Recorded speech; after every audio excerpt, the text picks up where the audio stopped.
Sa ating lahat, good morning. Pwede po ba natin batiin yung ating katabi ng isang magandang umaga? Ayan. Good morning po sa atin. It's the first Sunday po ng buwan po ng May.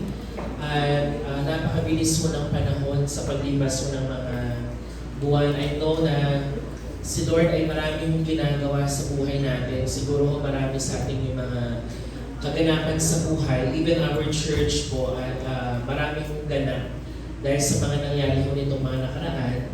And we are thankful po dahil ang Diyos po ang patuloy po na tapat na nagpapatuloy po sa atin. Before we start po, let's just first bow down our heads po and let's pray. And let's ask the Lord for His guidance. Aming Ama, maraming salamat Panginoon for this morning. Panginoon, kami po ay patuloy na lumalapit po sa inyo at patuloy nagpapalinis sa aming puso at isipan. Panginoon, tulungan mo kami na makita namin, Lord, the reason why we are here. Na patuloy kami, Panginoon, dinadala mo sa inyong panambahan upang kami, Lord, ay matuto, magkaroon kami ng paglalim sa inyong mga salita. At Lord, nais po namin kayong papurihan at masamba sa pamagitan ng buhay po namin mismo. And Lord, we pray na sa oras na ito, kayo po ang siyang magpapala ng bawat isa sa aming pakikinig, sa aming pong pag-aaral ng mga salita. At tanging kayo lamang, Panginoon, ang aming mapapakinggan. At patuloy, Lord, i-desire mo ng aming mga puso. Maraming salamat po, Panginoon. Alisin mo sa aming kalagitnaan anumang uri, Lord, ng distraction, whether physical man ito, Panginoon, yung aming mga kaisipan, o any spiritual forces, Lord, around us, na nais kami hadlangan upang pakinggan kayo mabuti at matuto mula sa inyo, Panginoon, ay amin itong winawaksi sa pangalan ni Kristo Jesus. Panginoon, kayo ang Diyos na nagtagumpay na. Alam po namin magtatagumpay patuloy sa oras na ito sa amin. Ito po ang aming panalangin sa pangalan ni Kristo Jesus. Amen at amen. Yan, magandang umaga po muli mga kabataan, mga kapatid. Good morning. At alam ko po na today is the first Sunday of the month ng May at kasabay po noon ay ang pagbabago ko ng tema ng ating church. Last month, ano nga po ba ang tema ng ating church? Maturity through? Ano po?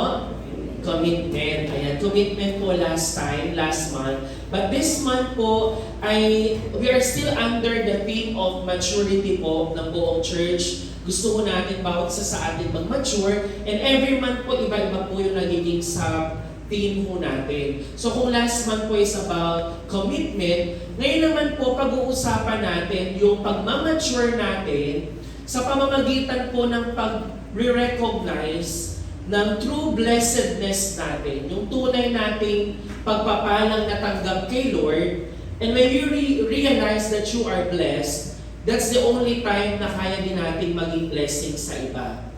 And there's a need for us na matutunan o malaman po ano ba talaga ang tunay na pagpapala at ano po ba yung isang tao na tunay na pinagpala.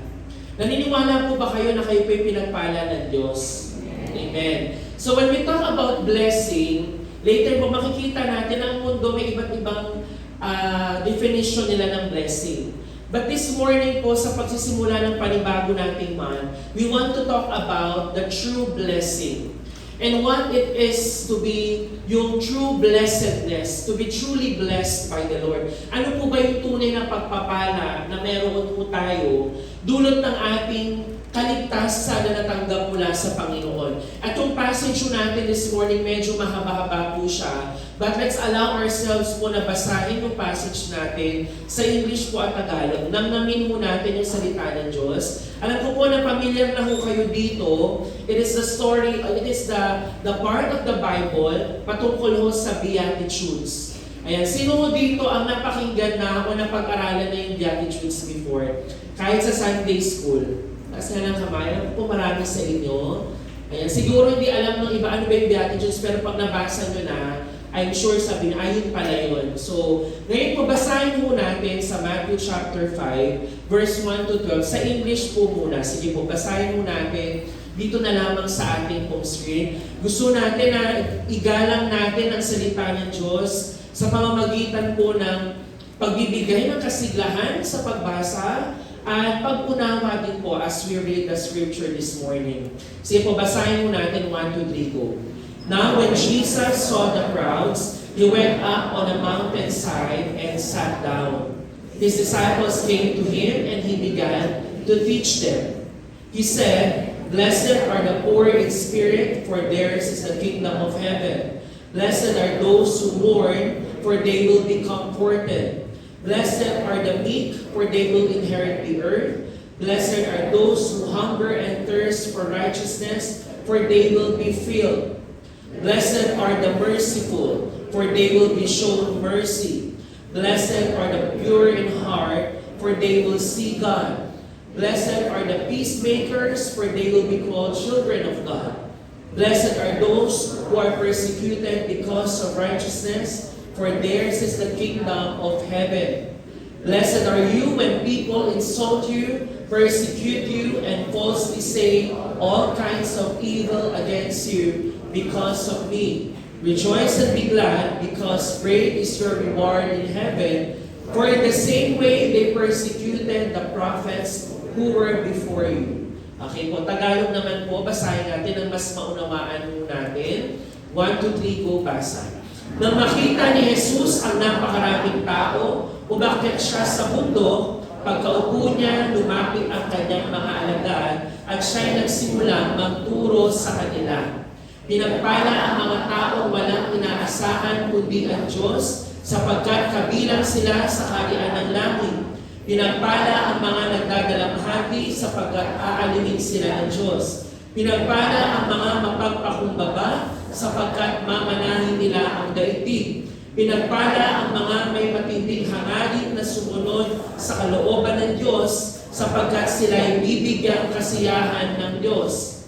Pinagpala ang mga mahabagin, sapagkat kahabagan sila ng Diyos. Pinagpala ang mga may malinis na puso, sapagkat makikita nila ang Diyos. Pinagpala ang mga gumagawa ng paraan para sa kapayapaan, sapagkat sila'y ituturing na mga anak ng Diyos. Pinagpala ang mga inuusig ng dahil sa kanilang pagsunod sa kalooban ng Diyos, sapagkat kabilang sila sa kaharian ng langit. Pinagpala ang mga nilalait at inuusig ng mga tao at pinaparatangan ng lahat ng uri ng kasamaan na bawat kasinungalingan ng dahil sa akin. Magsaya kayo at magalak, sapagkat malaki ang inyong gantimpala sa langit. Alalahanin ninyong inusig din ang mga propetang nauna sa inyo. So when we talk about true blessing, mga kapatid, ano po ba ang true blessing para sa inyo? Kasi kung mapapansin mo natin in our scripture, I think if I'm not mistaken, I think there's 8 or 9 times na nabanggit mo yung pagpapala o yung blessed.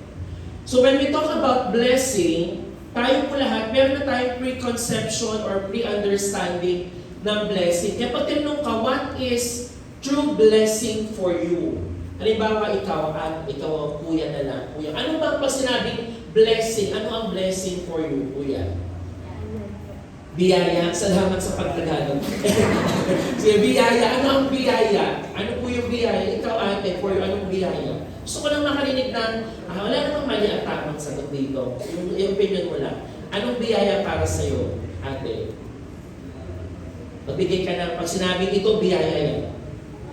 Pamilya, biyaya. O mga lalaki dyan, si Aljon, anong biyaya para kay Aljon? Buhay. Buhay, biyaya. Sa side na to naman, si Micol, anong biyaya para sa iyo, Micol? Magulang. Ayan. So, may mga iba-iba tayong pangunawa pagdating sa blessing. No, what is blessing for you? Some of you say na ito ay ang magulang, pamilya, buhay. Di ba po, a lot of times we think of blessing na it's something that we have. Di ba po? Halimbawa, ang isang tao walang pamilya, hindi ba siya blessed? Halimbawa, ang isang tao wala din pera, hindi ba siya blessed? Pag walang buhay, syempre hindi wala talaga, patay yun, di ba? Pero pag sinabi natin, ano yung tunay na pagpapala? Ito ba yung masasabing pagpapala? Yung maraming pagising mo na isang umaga, may ganyan kang karaming pera, Di ba minsan pag nakikita niyo yan sa mga posts like Facebook or social media, ninyo nakita niyo yung talagang bugkos-bugkos na pera na yan, parang sarap hawakan. Na minsan sabi, sana makahawak din ako niyan. Masasabi mo bang blessing yan? Yes? Tama, blessing po yan. Di ba po? Blessing yan. Pag meron ka niyan, we consider that a blessing. And how about this one? Yung meron kang mansyon, napakalaki mong bahay. Blessing? Of course, blessing po yan. Sino bang ayaw mo ng magandang bahay? Di ba po? Lahat tayo nag-aasam na someday, lalo na ngayong mainit, sana may swimming pool ako sa bahay. Di ba? Sana meron kaming hot and cold water sa CR, na kapag panahon ng taglamig, hindi na ako tumatalon kasi ganun kakayaman. Di ba? Ganun kakayaman na ganyan kalaki yung bahay mo. Will we consider that blessing? And for some of us, siguro yung magandang trabaho, yung meron kang trabaho na napakalaki. Recently, nagsabi ko na ito daw po yung top paying jobs in the Philippines. Ang nanguna ho dyan yung mga piloto. Sino dito gusto mag-piloto? Ay wala. Wala gusto maging piloto. Okay, sino gusto yan? Number 2, mga software developers, yung mga kasilinya ni Kuya Vincent. Kaya naman, Kuya Vincent, siguro ganyan na ba? O mas higit pa dyan? Di ba? O yung pangatlo daw, yung mga mathematicians. Ayan, bubukas ang math. Diba? Wala ka dyan. Pang-apat, production supervisors, general foreman. Tapos yung mga application programmers, medical practitioners, statisticians, medical doctors, geologists, accountants. Di nga lang nasama dyan yung mga politician. Na mataas ang ano. Pero masasabi mo ba na true blessing kapag may maganda kang trabaho, yung napakalaki ng sweldo mo? I think we can consider that a blessing, di ba? Or halimbawa, naiingit ka sa pamilya. Sabi nagba sa inyong pamilya. Di ba minsan pag tinititigan mo yung pamilya nila, parang napapasana all ka. Parang hindi sila dinudugyot.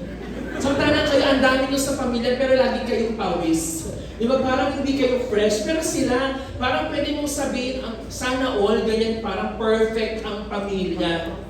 Maganda, gwapo ang magulang, tapos yung mga anak, talagang minana yung kagapuhan ng mga magulang. Will we consider that a blessing? Di ba po? And for some of us also, mga estudyante, of course, yung nakikita ninyo, puro palakol yan, di ba? Pag natanggap ka ng line of 7, ganyan lahat ng grades mo sa school, sasabihin mo pa rin bang blessed ka? Or kapag naka-90 plus ka lang, A plus, ayan. Okay, masasabi mo pa bang blessed ka dyan? Or, marahil ang iba sa inyo, sabi niya blessed siya kasi may kotse siya. Di ba? Marami sa inyo, especially mga lalaki, siguro nangangarap magkaroon something ng sports car. O di ka, huwag ng sports car, kahit ano lang, Mirage. Di ba? Yung urang sasakyan na pwede nang ipanggamit-gamit. Di ba ho? We might say na blessed ako kasi may sasakyan ako. And uso ngayon, di ba ho, pag pupunta tayo sa mga social media natin, naiinggit kayo sa mga taong napakaraming followers at napakaraming mga subscribers. Sabi ho sa recent, si Ivana Alawi pa rin. Di ba mga babae, minsan pagtiting ka kay Ivana, sasabihin nyo, sana all. Maganda na, may katawan, tapos ang daming followers. Iniisip mo minsan, ano kayang pinoproblema nito? Di ba? Yung mga content creators, kinaiingitan mo sila, lalo na ngayon, iba nga sa inyo sabihin, mag-vlog na nga lang kaya ako, hindi na ako mag-aral. Kasi tingin mo, ang pagpapala ay meron kang maraming subscribers, maging YouTuber ka, maging content creator ka, marami kang views, and that's equal to your earnings, di ba ho? Na meron kang talagang milyon-milyon ang pumapasok sa kanila because of their contents. Pero guys, lahat naman ng bagay na yan na ating sinabi, blessing yan. Pero remember, in the Bible, we are talking about true blessing.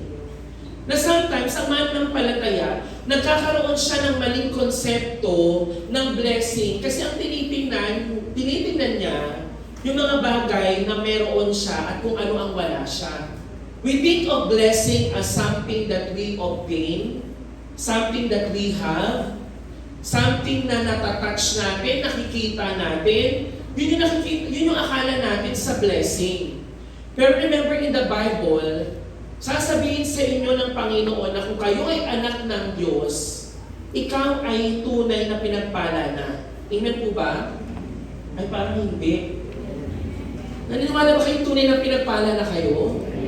Yan nga, mahirap mag-amen kasi ang nakikita mong sitwasyon ngayon, yung kawalan mo. Nakikita mo ngayon, wala ka namang pera, paano mo masasabing blessed ka? Nakita mo nangungupahan pa rin naman kayo ngayon sa apartment na napakamahal ng upa, hindi mo pa mabayad-bayaran every month. Akala mo hindi ka blessed. Pero yung totoong blessing po na sinasabi sa Bible, and that's what we want to learn this month. Ano ba yung true blessedness kay Lord? At kung ikaw na-realize mo, na-recognize mo that I am truly blessed, not because of what we have, but because of who I am in the Lord, kaya mo ngayon mag-bless ng kapwa mo. Kaya mo rin ma-share yung blessing na yan sa ibang tao. And as what we have read kanina, patungkol sa Beatitudes, we are talking here about yung true blessedness na nakikita sa ating mga sariling ugali at character. Kaya nga po, itong Matthew chapter 5, verse 1 to 12, ay yung tinatawag natin the Beatitudes. Kaya po, pag sinabing Beatitudes, it's about being. Nakita nyo ho? Beatitudes, well, hindi naman siya talaga yan yung kumbaga etymology ng word. Pero pag sinabing Beatitudes, we're talking about the attitude of each one of us. Ano yung ugali natin? Ano yung character natin?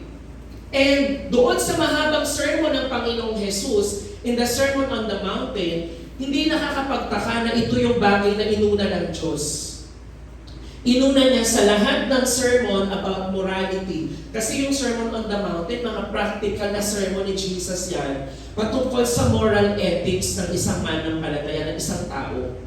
So pag sinabing Beatitudes, it describes the character of the kingdom of God. Yung kingdom ng Diyos, ano ba yung ugali ng mga tao kasama na sa kaharian ng Diyos? Kasi pag tinanong natin dito, when the people are listening to Jesus, napakarami ng taong kasama ni Jesus. Kung mababasa natin sa naunang mga verses, the multitude or the crowd followed Jesus sa isang bundok, sa paanan nun, doon nag-preach ang Panginoong Jesus. And ang sabi ng Panginoon dito, ang dami nyo, di ba? Napakadami na nakikinig sa Kanya.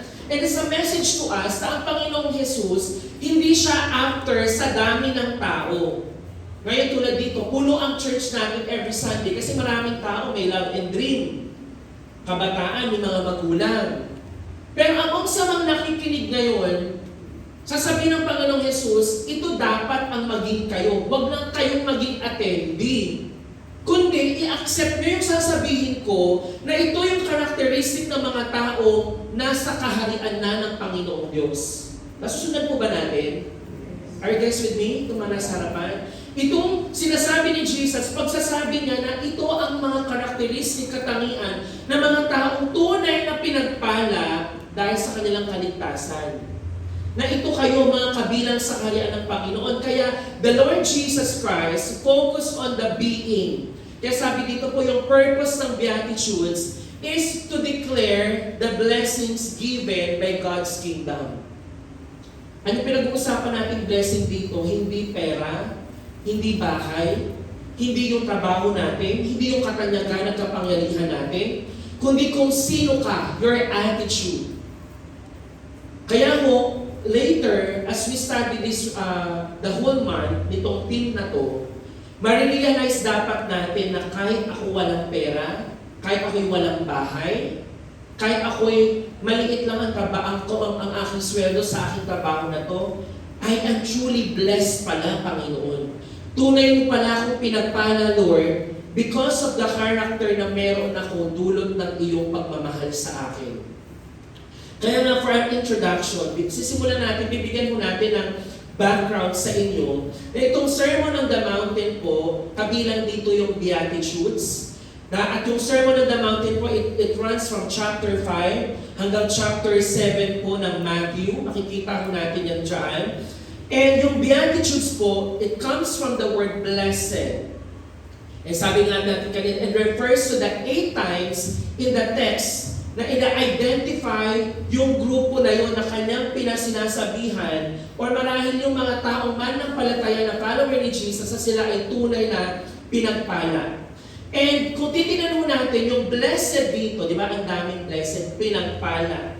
Pinagpala, pinagpala, blessed are those, ganyan di ba po? Puro blessed. Pero yung literal ho na kahulugan ng salitang blessed, sa Greek word ho niya, it means happy. Kaya pwede mo siyang palitan na happy are those. Masaya yung mga taong ganito. Kaya ang blessing, bismillah po.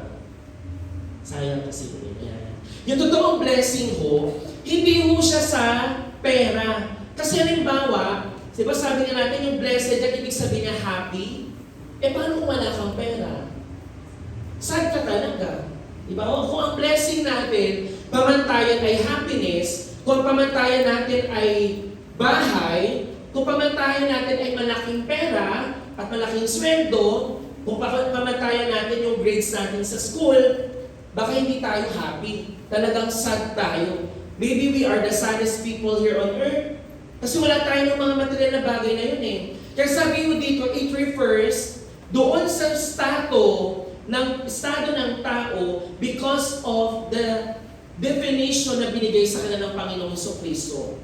Kaya again mga kapatid, yung pinag-uusapan natin dito na blessing is not about the material things. Kasi kung wala tayo nun, paano ka ngayon magiging happy kung wala ka yan? Kaya sabi ho ng isang commentator, it presents a radically different agenda than what the nation of Israel expected from the Messiah. Kasi remember po yung audience niya dito, yung mga Israelites. Yung mga followers ni Jesus during that time, na ang kanilang iniisip, ang expectation nila from the coming Messiah is someone who is great, mighty warrior, mayaman, makapangyarihan. And sabi dito, it does not present the political or material blessing of the Messiah's reign. Instead, it expresses the spiritual implications of the rule of Jesus in our lives. And this message, this great message tells us, ano sinasabi ng mensahe na to? That how we will live when Jesus is our Lord. Paano tayo mamumuhay ngayon na si Jesus ang ating Panginoon ng ating buhay? And when we're going to look at the life of Jesus, taliwas siya sa blessing na iniisip mo. Si Jesus, wala siyang perang bilyon-bilyon. Though He is God, He is able to do that. Wala ho siyang katanyagan na pinesenta niya ang kanyang sarili, naging sakim siya sa kayamanan at pangalan. It's just that the people automatically followed Him because He was setting an example. Hindi rin siya nagtapak ng tao para siya po ay maging tanyag at makapangyarihan. Rather, He was obedient to the Father to be humble hanggang sa kanyang kamatayan. Kaya ang tunay na pagpapala mga kapatid, tandaan po natin ito, na ang tunay na pagpapala ay hindi nagmumula sa mga material na bagay, kundi sa Diyos na nagbibigay sa atin ng buhay. Amen po ba? O di ba? Pakibasa nga natin ulit yung may declaration sa ating sarili. 1, 2, 3, go.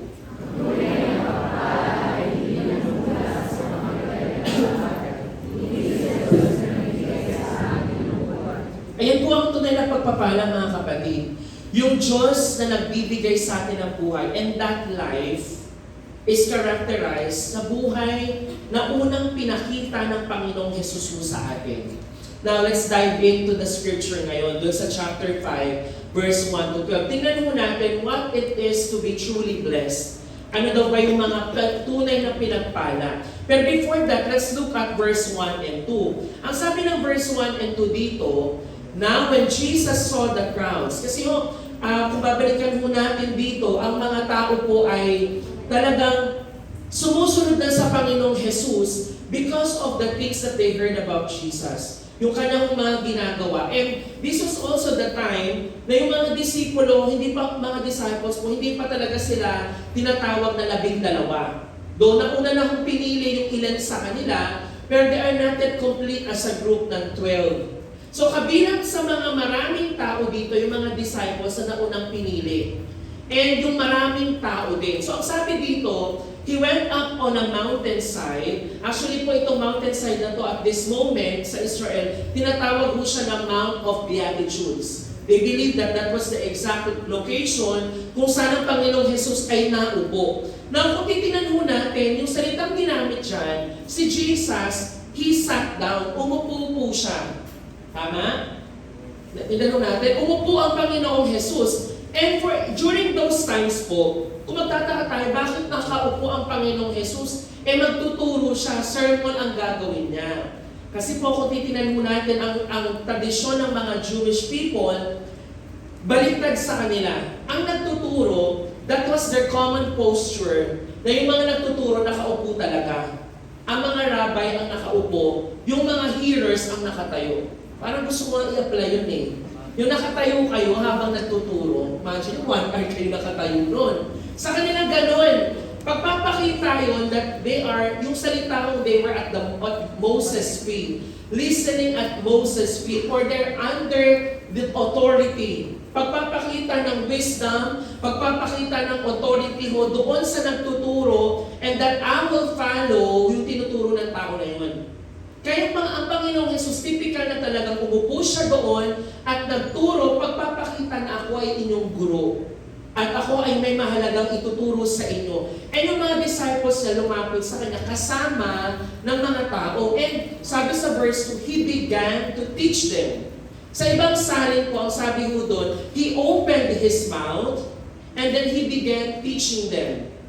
Pag sinabi he opened his mouth, binigyan ng emphasis yung pagbukas niya ng bibig dahil pagpapakita na Jesus was really compassionate. Talagang buong puso siya na nagtuturo kasi yung ituturo niya, napakahalaga para sa mga makikinig. Sabi nga ng ating pastora, sabi niya, kahit hindi mo nabasahin yung buong Bible, basahin mo lang yung Sermon on the Mountain, you will be a good Christian. Pag sinabing good Christian, maayos ang relasyon mo sa Diyos, maayos din ang relasyon mo sa tao. Kasi yung buong Sermon on the Mountain, it talks about yung moral ethics. Yung tinatawag mo sa Bible School na moral theology, nakapaloob doon sa Matthew 5-7. Kasi pag binasa mo dyan, sasabihin sa'yo ng Sermon on the Mountain na it does not take yung divine intervention for people to realize their own sinfulness. Hindi kailangan ng mga malalim na pagsasaliksik na ako'y nagkasala, pagsisearch ng sarili. Kasi Matthew 5-7, sasabihan ka niya na huwag mong gawin yan, ito ang gawin mo. Kasi ito ang nararapat, ito ay kasalanan, ito ay mali sa harapan ng Diyos. Jesus Christ gave it in a very simple, practical way na yung tao maiintindihan niya. Kaya puntahan natin yung unang sinabi niya.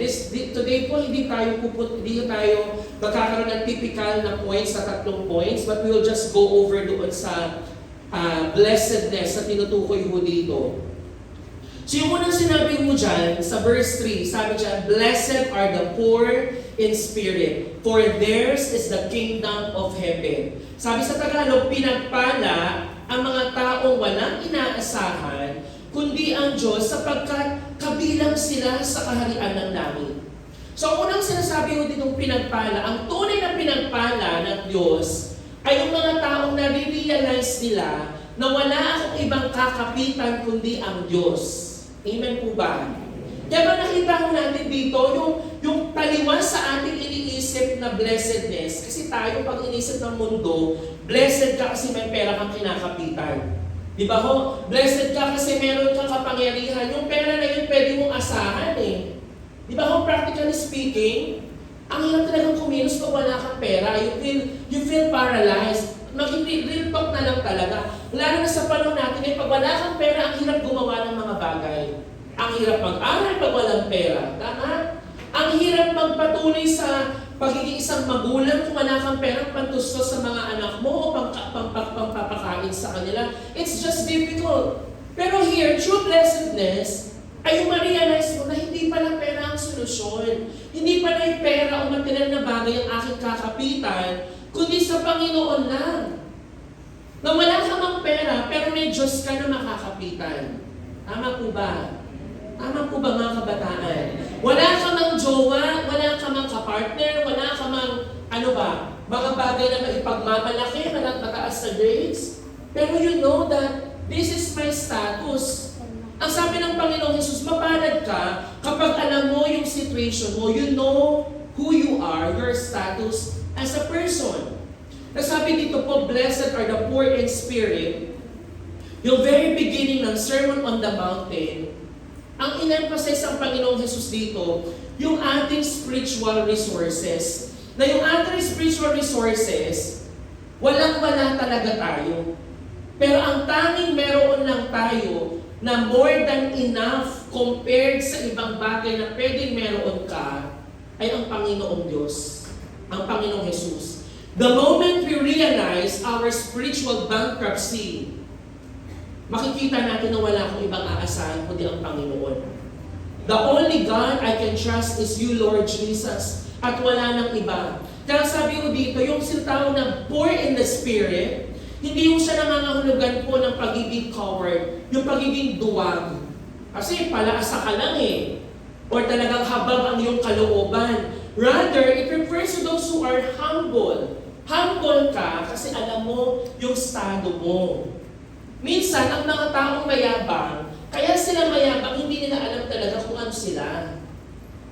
Naintindihan po natin. Yung totoong nagpapakumbaba, alam nila na, alam mo, wala naman ako pwedeng ipagyabang kasi lahat ng meron ako, galing sa'yo, Lord. At mawala man ito, Lord, ikaw pa rin ang aking aasahan. Amen po ba? Well, let's talk about our nature being isang makasalanan. Di ba kung iisipin natin yung ating nature bilang mga taong kalaban naman talaga ng Diyos originally, wala naman po talaga sa atin dito mga kapatid na pwedeng magsabing ako'y karapat-dapat sa harapan ng Diyos. We are all here not worthy of Jesus. We are not worthy of His love. Kaya pag inisip po natin, ano pwede kong maipagyabang na ito ang aking kalagayan? Yun yung tinatawag na, I am poor in the spirit. Wala akong pwede ipagyabang sa iyo, Panginoong Diyos. Kasi lahat ng meron ako galing sa inyo at yung aking estado ngayon, I am who I am right now, Lord, because of who you are in my life. And sabi pa ho dito, people who are poor in the spirit are those who are humble before God. At na-realize nila that they have nothing in this life na pwede nilang i-contribute to receiving the kingdom of heaven. Ngayon ang sabi yung sumunod dito, poverty in spirit is recognizing your insufficiency to earn God's blessing. Ma-recognize mo dapat na, I am not enough, Lord. Panginoon, never akong magiging enough kung wala ka, Lord. Yung sufficiency ko, Lord, hindi yan mapupuno kung wala ka sa akin. Kaya no matter kung ito man yung sufficiency mo, kung wala ang Diyos dyan, never mo maaabot yun. Kaya ang sabi dyan, mapalad yung mga tao nagtitiwala lang sa Panginoon. Kaya remember po, di ba po nung mga panahon na ang Panginoong Jesus ay nabayubay sa krus, kasama niya ang dalawang magnanakaw sa kanilang sa kaliwat kanan niya. There were two criminals on both sides of Jesus. And doon natin makikita na isang kriminal doon, he recognized his insufficiency. He recognized who Jesus is. Kaya ang sabi niya mo doon, no, that he said, Jesus, remember me when you come into your kingdom. Dito natin makikita mga kapatid na ang kaligtasan, it's only by faith in God. Grasya lang ng Diyos. Kung lulubin ng Panginoong Jesus, matatanggap mo yan. At kung magkakaroon ka ng pananampalataya sa Kanya. Itong kriminal na to, the last moment of his life, bago siya malagutan ng hininga, nakatanggap sa Panginoong Jesus. He realized na wala siyang ibang aasahan kundi itong Messiah na nasa aking gilid. Nasusunod mo ba natin? Kaya ang sabi ng Jesus sa kanya, truly I tell you, ano sabi ho? Today you will be with me in paradise. Ano ibig sabihin mo niyan? Ina-acknowledge nitong kriminal na Lord Jesus, you are the Messiah, the King of Kings, the Lord of Lords, you are Lord of all. At Panginoon, wala akong magagawa. Nandito na ako katabi mo. Pero I know, Lord, sa pamamagitan mo lamang, I will be with you in paradise. And truly enough, ang sabi mo ng Panginoong Jesus, you today, ngayon din, makakapiling mo ako sa paraiso. And guys, take note, wala siyang ibang inasahan dyan, kundi ang Panginoong Jesus. Wala siyang pinagyabang na ginawa niya kay Jesus. Diba ho? Sometimes we are proud of ourselves kasi feeling natin, ang gagaling natin Christian. Parang meron tayong superiority sa spiritual just because we can prove na parang ang lapit-lapit ko kay Lord. Na parang hot na hot ako sa paglilingkod. Pero makikita natin na ang pinagpala ay yung mga taong walang ipinagmamalaki, kundi yung kanilang dependency to the Lord Jesus alone. And same thing with the psalmist, si David. Ang sabi ni David sa awit 34 verse 8, anong sabi niya? Tingnan mo at lasapin ang kabutihan ni Yahweh. Mapalad ang mga taong nananalig sa Kanya. Yun yung declaration ni David. The blessed are those who put their trust in the Lord. Yung mga taong nagtitiwala, walang iba kundi kay Yahweh lamang. And makikita mo natin yan sa buhay mismo ni David. Si David has been through a lot of things. Diba? Dumaan siya sa mga pagsubok na pwede naman niyang ipakita yung kanyang sariling kakayahan. Naintindihan niyo po ba yun? Diba, the moment din na siya po ay makikipaglaban na kay Goliath, yung mga tao takot na takot. Si David, kahit na siya po ay isang pastol, isang hamak na pastol, na ang karanasan lamang ay yung kanyang paglaban sa mga mababangis na hayop, but still, yung kanyang declaration, sabi niya doon, kung ang magiging kasangga ko dito sa laban na to ay yung Diyos pa rin na lumaban against those wild animals. Hindi niya dineclare na dahil ako'y sanay. Hindi niya dineclare na dahil ako'y makalakas o ako'y matipuno. But he relied on the strength of the Lord. Kaya naman po napatumba niya si Goliath. And that is not a story ng victory ng tao. But victory ni Lord, dahil yung tao nanalig kay Lord. Amen po ba? May kausap po ba ako ngayong umaga? Kaya mga kapatid, yung tunay na nakatagumpayan at tunay na pagpapala, maranasan mo yan kapag kay Lord ka nagtiwala lamang. Kapag sa Kanya ka nagtiwala at wala nang iba pa. Ngayon sabi mo dito, true blessedness begins with humility. We are called to recognize our spiritual poverty, acknowledging our need for God's grace and mercy. And when we humble ourselves before God, we open our hearts to receive His abundant blessing. Tandaan mo natin na here on earth wala tayong ibang aasahan, kundi ang biyaya lamang ng Diyos. Kaya nga po sa araw-araw na binibigay ng Diyos, maganda ko at the end of the day, take a moment of your, siguro a time for yourself and the Lord. At mag-meditate ka ng buong araw na, Lord, I'm able to survive the whole day. Bakit kaya, Lord? Dahil ba magaling ako at malakas ako, Lord? Dahil ba, Lord, nag-ingat ako sa sasakyan?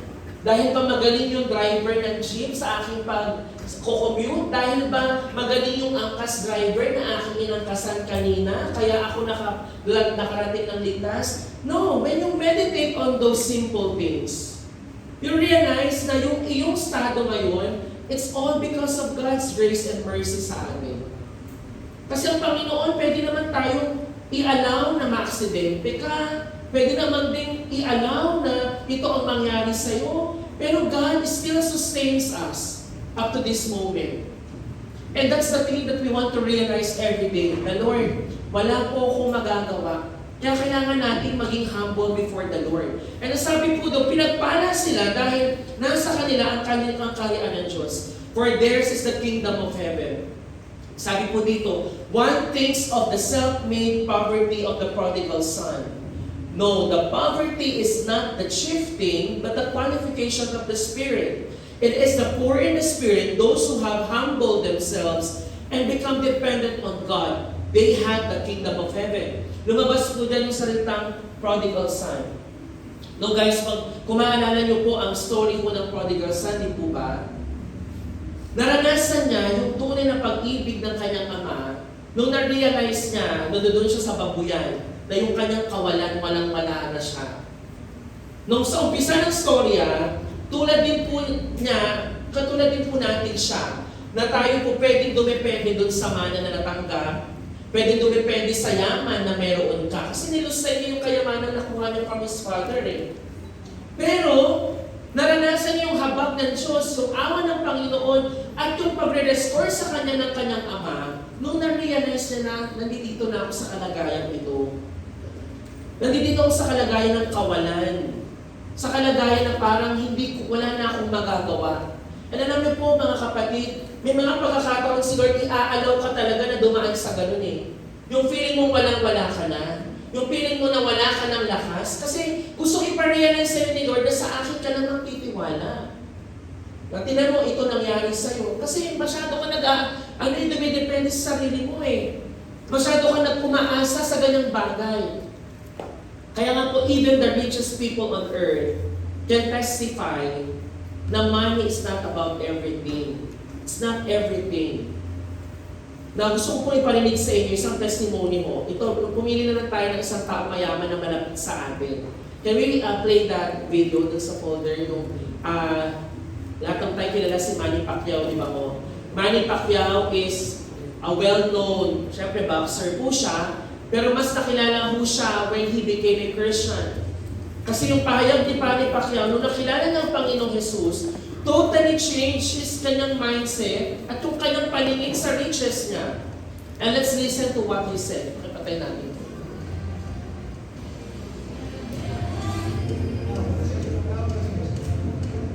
Wala bang ipapakit na tulong? Pakiulit natin, hindi na narinig yung mahalaga mo.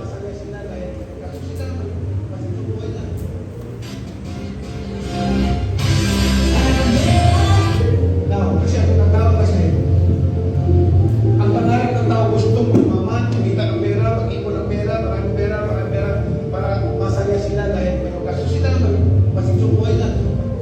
Alam niyo sa totoo lang, ako na mismo mag-testify sa inyo na wala ko na yan bilyon.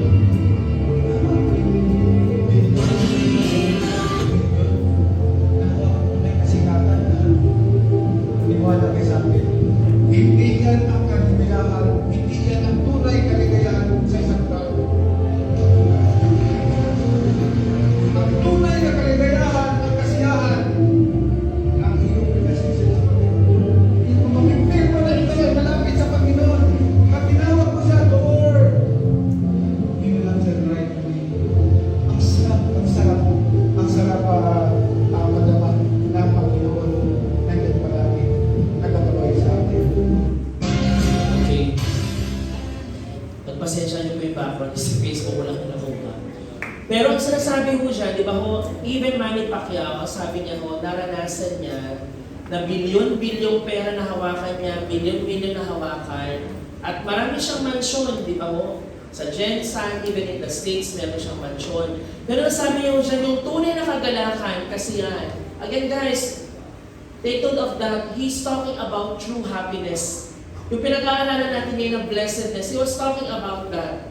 Na yung blessedness daw, hindi tungkol sa anong marami kang pera, katanyagan, or even mansyon. Kasi nung naranasan niya yun, maybe there's a part of his life na parang empty pa rin.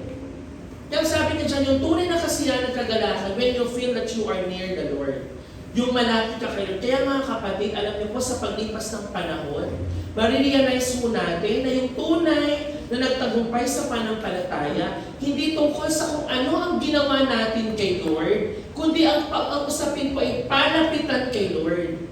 Sino ang mas malapit kay Lord? Hindi sa kung ano maipagmamalaki mo sa Panginoon na Lord, ito po ang nagawa ko, ito po yung aking ginagawa sa church. But it's about how close you are to the Lord. Yung closeness mo kay Lord, nagpapakita na kung gaano ka nagtitiwala sa Kanya. Kaya nga po, let's open our mind doon sa ganong kaisipan. Not just because you are in the church or you are busy doing the things of the church, ay tingin mo ay okay ka na at pwede mo yung ipagmalaki. Because at the end of the day, papaalala sa atin ni Lord na wala sa atin ang confidence dapat. But those who trust in the Lord and who puts their confidence in Him. Tulad din mo ng sinabi ko ni Prophet Jeremiah. Sabi niya ho dyan, but blessed is the one who trusts in the Lord, whose confidence is in Him. Mapalad ang mga taong nagtitiwala kay Yahweh, pagpapalain ang umaasa sa Kanya. Amen po? Ano nga ulit yung unang blessed? Blessed are the poor in spirit, for theirs is the kingdom of heaven. Pangalawa ho, blessed are those who mourn.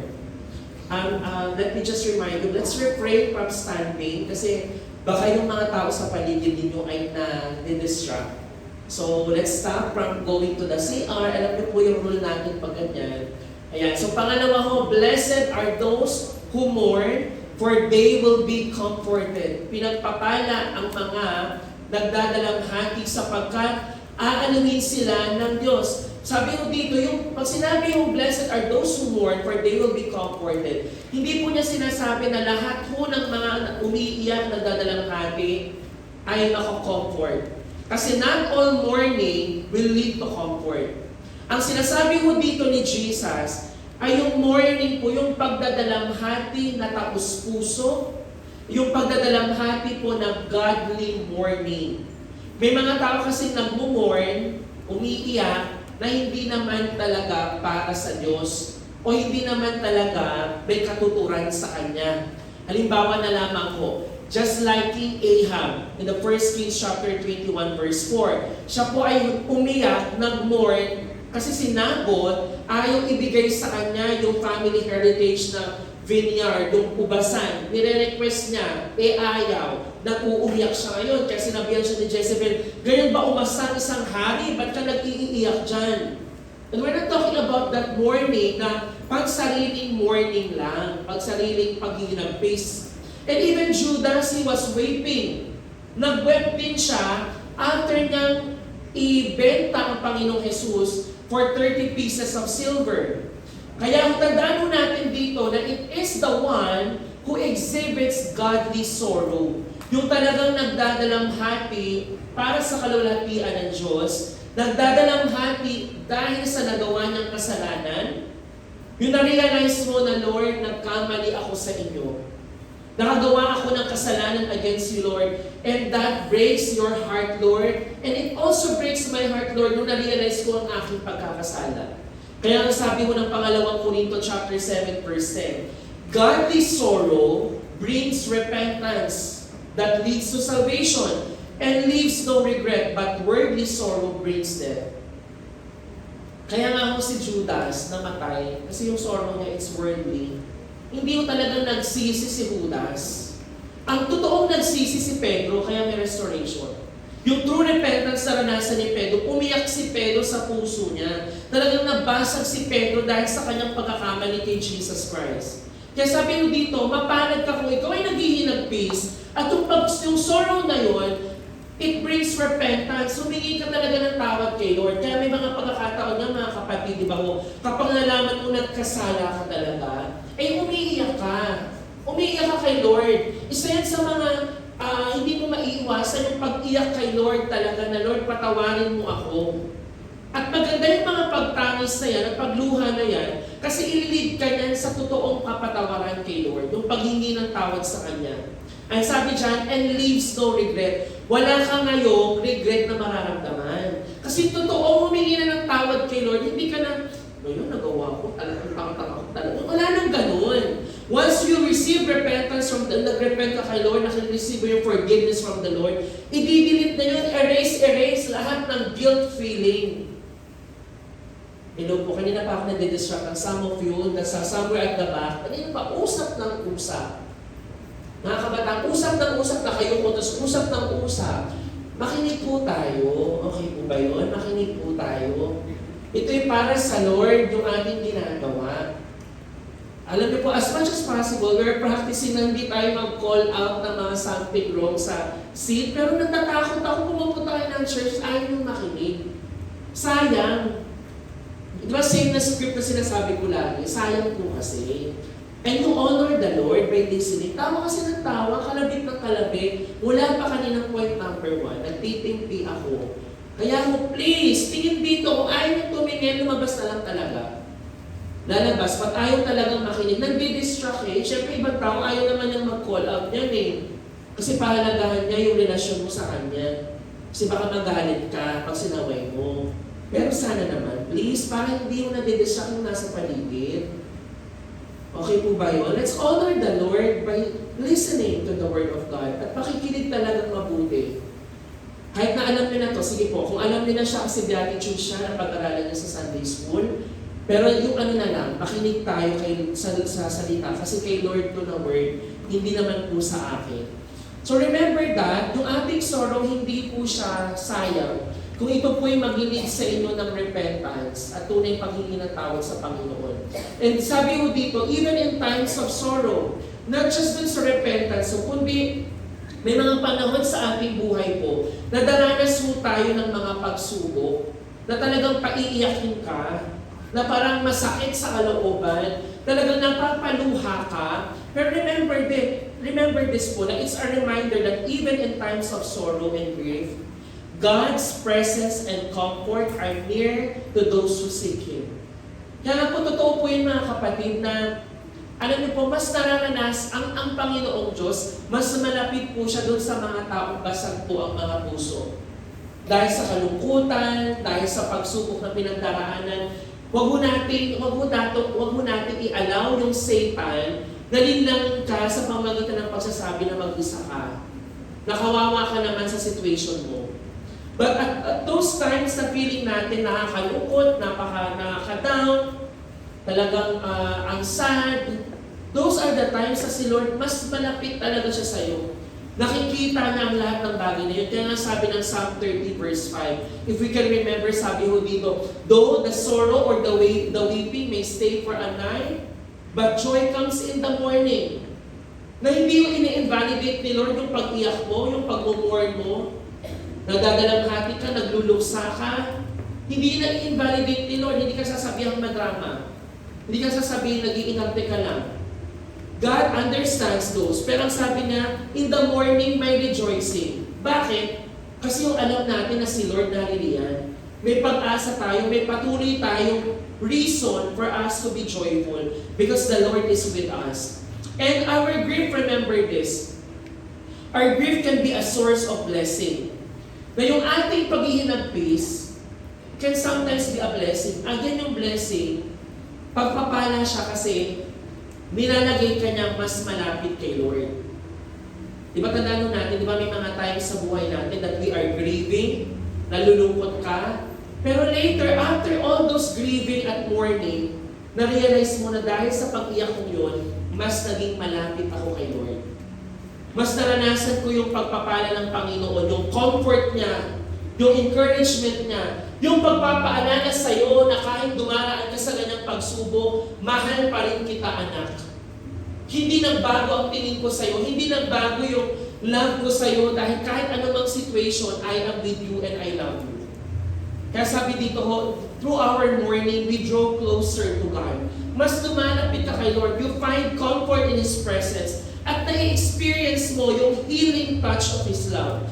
Yung sakit na hindi kayang pagalingin ng tao, ikaw yung nakakaranas doon dahil naranasan mo yung pagsama ng Diyos. Diba ho, may mga sakit tayo na we cannot express and other people cannot understand. Hindi nila maunawaan kahit anong paglupasay mo. Sasabihin na, ano ba nangyayari sa'yo? Hindi ma-express eh. Hindi maintindihan ng tao yun. Pero doon sa kalagitnaan ng mga panahon na yun, you experience the touch of God. Yung love niya sa iyo na nagsasabi na, anak, the world may not understand you, but I understand you well. I understand what you're going through. And pinagpala ka kasi yung grief na yun, yung mourning na yun, naging source ng blessing mo pa. And again, blessing here, guys, is being close to the Lord. Yung pagiging malapit sa Panginoon. And pangatlo, sabi dyan, blessed are the meek, for they will inherit the earth. Pinagpala ang mga mapagpakumbaba, sapagkat mamanahin nila ang daigdig. So yung blessedness o dito, yung meekness, nasabi dyan, mamanahin nila, they will inherit the earth. Pag sinabi mo natin meek, hindi mo nangangahulugan ito ng kaduwagan o ng kahinaan ng loob. Kasi minsan sabi ng iba, blessed are the meek, buti pa ako, quiet lang ako. Hindi ako bida-bida. Hindi ako masyadong masiglahin. Hindi ako talaga energetic. Hindi po yun yung tinutukoy mo dito. We often misunderstood meekness with weakness. Hindi mo siya kahinaan. But in reality po, ang mga kapatid, yung salitang meekness, yung meek, it's actually a strength. Kalakasan siya. Ano ibig sabihin ng kalakasan? Kalakasan yun dahil yung totoong meekness, you know when to use your strength. Naintindihan niyo po yun? Alam mo kung kailan mo gagamitin yung energy mo. Di ba minsan ang taong energetic, kahit anong panahon, energy niya. Di ba, time na ng pakikinig at pagpirme. Pag mga energetic, natawag doon abnormality na yun. Di ba? O nagiging abnormality pag yung bata, hindi siya marunong kumalma, panahon na ng pagkalma. Talagang gumaganyan, pero sa tatakbo bigla. Kaya may iba sa inyo dito, medyo abnormal sa kalakasan eh. Kasi kahit na dapat pumirme, ang likod-likod, at tayo ng tayo, di ba? Maya't-maya ang labas sa church. Kaya ho, ang weakness is a strength under control. Marunong kang mag-control ng iyong kalakasan with humility and gentleness. Kaya sabi ho dito, it has the idea of the proper balance. Yung balance ka sa anger and indifference of a powerful personality properly controlled. Yung nakokontrol mo at may pagpapakumbaba ka. Again, the main idea of meekness is strength under control. Like a strong stallion. Pag sabi yung malalaking kabayo, na they are trained to do the job instead of running wild. Yung mga stallion kasi po, talagang strong sila, yung mga kabayo yun.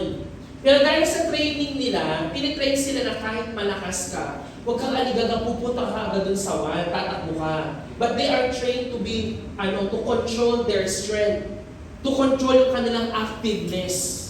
Yun yung tinatawag ko natin, meek. Ngayon, sabi dyan, they will inherit the earth. Mamanahin nila. Kasi nung panahon na yon, yung possessing the land signified much more than a possession. It signified a sense of place, security, and inheritance from God. So yung pagpapala ng mga taong marunong mag-control, halimbawa yung mga taong inaalimpos na talaga, yung pwede naman ng gumante, pero hindi gumagante. Talaga nananatiling kalmado. They know how to control their strength. Pagpapalain ka ng Panginoon, there's a promise of blessing. Even in Psalm 37 verse 11, ito pang sabi, but the meek will inherit the land and enjoy peace and prosperity. Sabi sa Tagalog, tatamuhin ng mga mapagpakumbaba ang lupang pangako na kanyang pamana. At sa lupang iyon na napakasagana, ang kapayapa ay matatanggap nila. So mga kapatid, kung tingin mo na ikaw ay nagpapakumbaba, nagtitimpi ka, you are practicing yung strength under control sa'yo, kahit na may mga pagkakataon, pwede mo namang ipakita kung sino ka, pero hindi mo naman ginagawa dahil alam mong ito ay hindi makabubuti at ikasasama lang ng kapwa at ng sitwasyon, mapalad ka kapatid. Kaya kung ikaw yun, remember you are blessed. Truly blessed ka. Ngayon yung pang-apat, sorry I need to go really fast kasi kinokontrol natin yung oras natin, hindi masyado marami. So yung pang-apat, blessed are those, who hunger and thirst for righteousness, for they will be filled. Sa Tagalog pa, sabi, pinagpala ang mga may matinding hangarin na sumunod sa kalooban ng Diyos sapagkat sila'y bibigyang kasiyahan ng Diyos. So dito po si Jesus, gumamit po ng dalawang word na nature ng tao, yung magutom at ang mauhaw. So ginamit niya yan kasi pinapakita dito na yung pagkagutom at pagkauhaw ng tao, sino dito dinidiktahan kung kailan siya magugutom? Sabi, girl, magutom ka na, kain na. Hindi, di ba? Nagkukusa ka, lalo na yung pag-inom, di ba? Alam mo kung kailan ka mauuhaw, kaya kusa kang iinom ng tubig. Ngayon, sabi ni Jesus dito, ganun din. Kung gaano kayo nagkukusang mauhaw at magutom sa pisikal na katawan, yung paglalarawan din sa kagutuman at kauhawan, sa katuwiran ay dapat din ninyong taglayin. Na gano'n yung mga taong pinagpapala na yung hangarin nila, ang hangad nila, yung pawang katotohanan at katwiran lang. Yung para lang sa ikabubuti, yung para lang sa ikatataas mo ng Panginoon Diyos. Kaya sabi mo dito, we see Christians even these days, they are hungering for many things. Power, authority, success, comfort, happiness. And sabi mo dito, but how many hunger and thirst for righteousness? Pagtatanungin ka ngayon, saan ka ba nauuhaw at nagugutom? Saan ka ba nananabik, kumbaga? Kayo mga kabataan, saan kayo nananabik? Mga kabataan niya talagang matindi. Matindi yung pinananabikan. Nagpapahalata sa kanilang pinananabikan. Di ba? Talagang pag crush na crush niya yung tao, talagang sasabihin niya talaga. Eh ngayon, sobrang uso na yung mga notes, di ba? Talagang yung FB gumagawa ng platform para kayo mas lalong, ano ba yung mag-express. Di ba? May iba sasabihin, crush ko na talaga siya. Tapos maglalagay pa mga letter, crush ko na talaga si letter J. Crush ko na talaga si PJ, si Pastor Joseph pala yun. Ayun. Naglalagay ka na siya, nagpamapansin ka kasi uhaw na uhaw ka doon. Sabik na sabik ka. Iba po, bukod sa nauuhaw ka na, di ba, talagang nag-hunger ka. Saan ka ba nag-hunger ngayon? Maybe some of you are craving for samgyupsal. Di ba? Nag-crave ka ng, ano ba makikrave ng pagkain? Shawarma? And then, buffet, sabi natin gusto mong mag-Vikings kasi hindi ka na nakakapag-buffet. O di ba? O nag-crave ka ng ice cream. O nag-crave ka ng ice cream. O saan ka nauuhaw ngayon? Pero mga kabataan, isipin natin mabuti. Ang sabi dito, ang pinagpapala, yung mga tao na uuhaw at nagugutom para sa righteousness. Pag sinabing righteousness, yung mga bagay ko na matuwid sa harapan mo ng Diyos. Matuwid kasi alam natin, hindi yan ikatutuwa ng Diyos pag ito'y ginawa ko. Kapag ginawa ko yan, talagang kahit na mahirapan ako, kahit ako ay i-outcast ng friend ko, but I will stand in righteousness. Kahit naman yung kaibigan ko, pinupush ako magjowa na kasi lahat sila, may girlfriend at boyfriend na pag magkakasama kami. Pero dahil pinaninindigan mo na ito yung aming patakaran sa iglesia, I need to submit to authority. I need to submit that I need to prioritize the Lord first. Tumatayo ka sa katwiran and you're hungry for that. Hindi yung minsan, even among us sa environment, wala sa atin yung nagsasabi na, uy, magutom tayo dyan. Mauhaw tayo dito. Meron ba sa inyo na magsasabi, uy, tara, Bible study tayo, excited ako. Hindi, ang madalas sa atin, typical, di ba? Tara, guilty tayo. Tara, kape oyak tayo. Tara, ganyan. Kasi, ang physical craving goes first more than yung mga spiritual craving. Like, craving and being thirsty for righteousness. Can remember Jesus also when He was tempted? Di ba? Jesus when He was tempted, lahat ng pinilatag sa Kanya ni Satan ay pawang para sa laman, para sa mata, para sa katanyagan. Binigyan siya ng pwede niyang panabikan eh. Pero ang dapat natin panabikan, walang iba kundi ang Panginoon Diyos. Para sa Kanya. At mapalad ka doon, kapatid. Kung ikaw, tingin ng ibang tao, corny ka, kasi ang pananabik mo nandoon sa mga bagay na para kay Lord, eh tunay kang pinagpala. Di ba may ilan sa inyo magsasabi, Kuya, sorry, hindi po ako nakapag-light bearers kasi naglaro kami, nasama ako sa mga kaibigan ko, naglakwatsa. Eh, thank you kasi nagpaalam ka. Pero saan ka ngayon nadadala?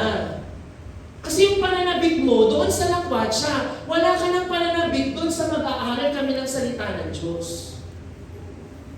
Alam niyo po, hindi pwedeng hindi i-address yan mga kabataan kasi that's what you are doing. Praktikal na nangyayari sa kabataan that we need to know, to tell you na may mga bagay na dapat i-control, may mga bagay na dapat panabikan at hindi. At ang bagay na dapat panabikan ay yung talagang pinagpapala, yung righteousness. Amen po ba mga kapatid?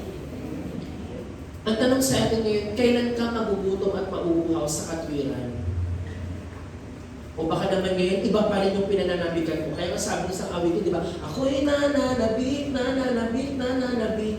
Kaya ba? Paulit-ulit yun eh, nananabik. Hanggang yung pamangkin ko, nakabisado na yun, nananabik. Bakit? Kay Lord ka lang dapat manabik. Ang tanong, search na natin sarili natin mga kapatid. Nananabik ka pa ba kay Lord ngayon? Nananabik kay Lord, amen. Ayaw mo nga mag-pray. Doon na lang tayo sa pray. Hindi doon pa siya, pray. Nagpipray ka pa ba? Kasi nananabik kayo, talagang siguro pag nananabik talaga totoo kay Lord, gusto mong kausapin siya. Miski man ako guilty ako dyan eh. Nananabik pa ba ako kay Lord o nananabik lang ako sa ministry? Kasi alam yung ministry can be addiction. Nagiging addiction din ang ministry. Pag lagi kang sobrang busy sa ministry, you're so busy for the kingdom, you're not busy for the king. Nagiging busy tayo din sa paggawa ng mga bagay. And we need to search ourselves, Lord, saan ako hungry and thirst ngayon? Is it for you, Lord? Ako ba'y para nananabig para sa inyo, Lord? Or para sa sarili kong ikasasaya, sarili kong comfort, sarili ko pong kaginhawaan at pleasure? Kaya nga po, even in Psalm 42 verse 2, sabi ko dyan, my soul thirsts for God, for the living God. When can I go and meet with God? Ganun yung declaration ng salmista. Ganun yung pananabik ko na, Lord, kailan kita mamimit? Sabi mo sa Tagalog, nananabik ako sa Diyos na buhay, walang iba. Kailan kaya maaaring sa presensya ko'y sumamba? Ganun po ba yung panalangin natin na, Lord, nananabik po ako sa inyo. Kaya Lord, sa amin, hindi mo sapilitan, Lord, kasi ang mga bata namin, nananabik sila eh. Kaya nga sabi ko, sana dumating yung panahon na ang church natin, hindi kailangan magsundo ng magsundo. Hindi kailangan mamilit. Magpapaalala, yes, pero yung susunduin, kakatukin, pagigisingin ka pa. Tingin ko wala ka na, nung nananabik ka sa Diyos. Sabi, nananabik ako sa Diyos na buhay. Walang iba. Kailan kaya ako maaaring sumamba sa presensya mo, Lord? Tayo po ba, bago tayo dumating dito, nananabik ka na, Lord, anong mensahe mo sa akin ngayon? Lord, ano po ba ang gusto mong sabihin sa akin, Lord? Kaya ako ngayon, excited ako, Lord.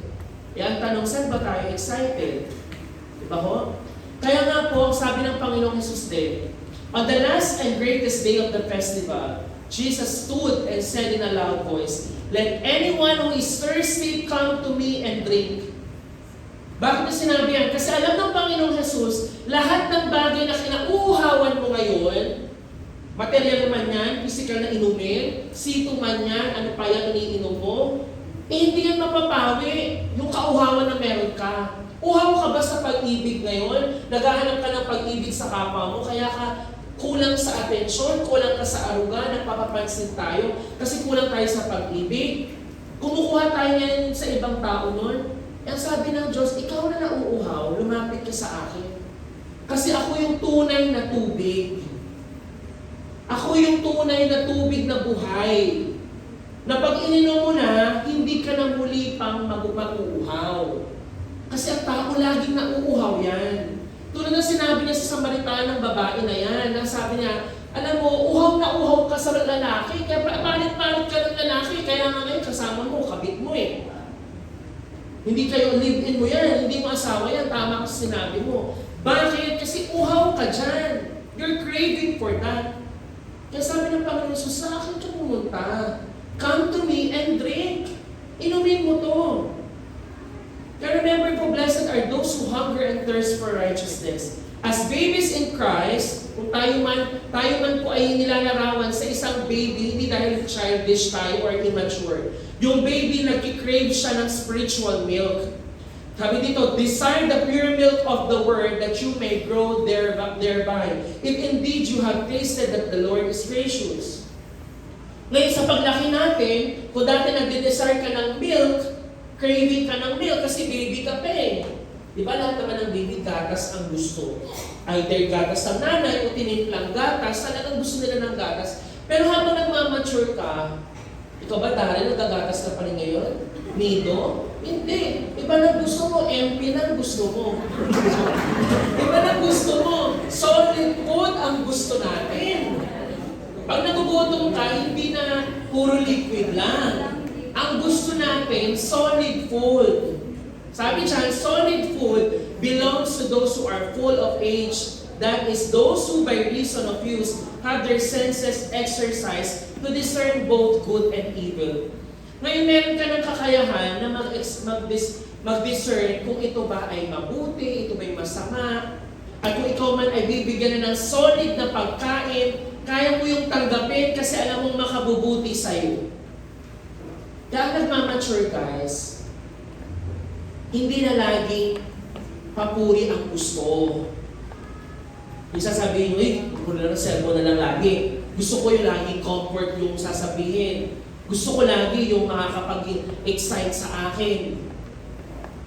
Ang totoo nagmamature na kay Lord, kahit man siya ay tumanggap ng rebuke, ng correction, ng discipline, kaya na yung tanggapin kasi it's solid food for him. At alam niya, makakatulong yun sa kanya, sa kanyang paglago.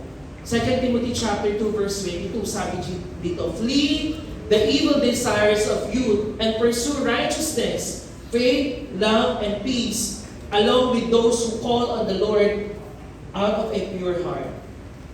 Kaya nga po, even Matthew chapter 6 verse 33, ang sabi mo, di ba ho, ang sabi doon, seek first the kingdom of God and His righteousness. Ang uunahin natin yung kanyang katwiran, ang Diyos at yung katwiran, and all these things shall be given unto you, shall be added unto you. Ngayon, tanungin ko po kayo, ano po ba ang pinupursue mo ngayon? Ikaw kapatid, ano ang hinahabol-habol mo ngayon?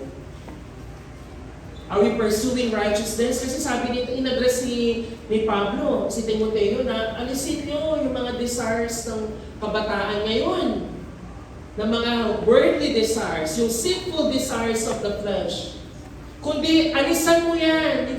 Tumakas ka doon.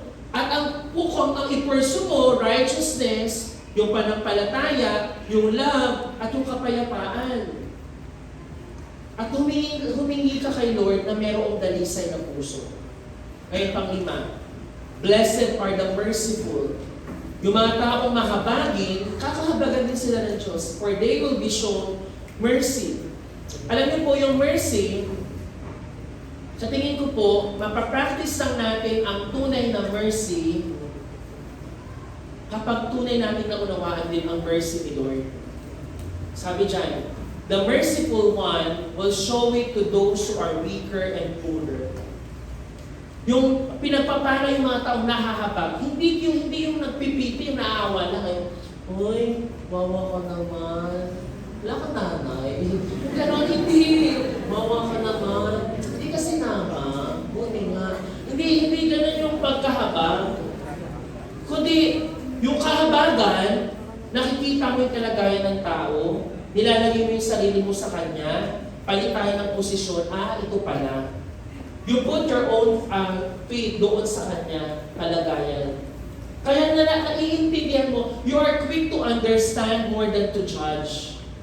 Kasi naranasan mo din yan naranasan mo mahina ka, naranasan mo rin mahirap ka, naranasan mo din na ikaw ay patawarin. Kaya sabi dito, the merciful one will always look for those who weep and mourn. The merciful one will be forgiving to others and always looking to restore broken relationships.